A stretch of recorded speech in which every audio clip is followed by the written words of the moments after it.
Hi all, welcome to football arena.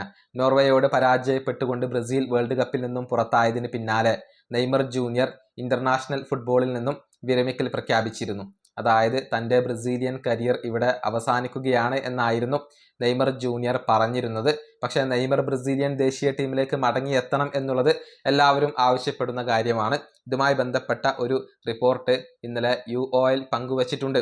അതായത് Neymar തൻ്റെ തീരുമാനം പിൻവലിക്കാൻ സാധ്യതയില്ല എന്നാണ് ഈ ബ്രസീലിയൻ മാധ്യമം റിപ്പോർട്ട് ചെയ്തിട്ടുള്ളത്. നെയ്മർ ഇനി ബ്രസീലിയൻ ദേശീയ ടീമിന് വേണ്ടി കളിക്കാൻ സാധ്യതയില്ല. അടുത്ത വേൾഡ് കപ്പിൽ നെയ്മർ ജൂനിയർ ഉണ്ടാവാൻ സാധ്യതയില്ല എന്നാണ് UOL റിപ്പോർട്ട് ചെയ്തിട്ടുള്ളത്. മാത്രമല്ല മറ്റൊരു കാര്യം കൂടി അവർ പറഞ്ഞിട്ടുണ്ട്.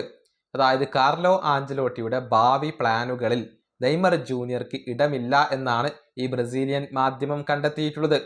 സീനിയർ താരങ്ങൾക്ക് കാർലോ ആഞ്ചലോട്ടി ഇനി മുതൽ പരിഗണന നൽകിയേക്കില്ല.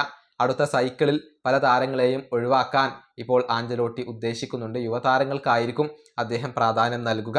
അതുകൊണ്ട് തന്നെ അടുത്ത വേൾഡ് കപ്പിനുള്ള കാർലോ ആഞ്ചലോട്ടിയുടെ പ്ലാനുകളിൽ ഇപ്പോൾ നെയ്മർ ജൂനിയർക്ക് ഇടമില്ല എന്നാണ് ഈ ബ്രസീലിയൻ മാധ്യമം റിപ്പോർട്ട് ചെയ്തിട്ടുള്ളത്. ഏതായാലും ഇക്കാര്യങ്ങളിലൊക്കെ കൂടുതൽ വ്യക്തത വരേണ്ടതുണ്ട്.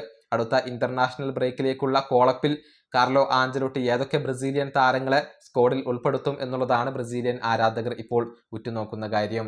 ഈ വീഡിയോ അവസാനിപ്പിക്കുന്നു. അടുത്തൊരു വീഡിയോ കാണാം.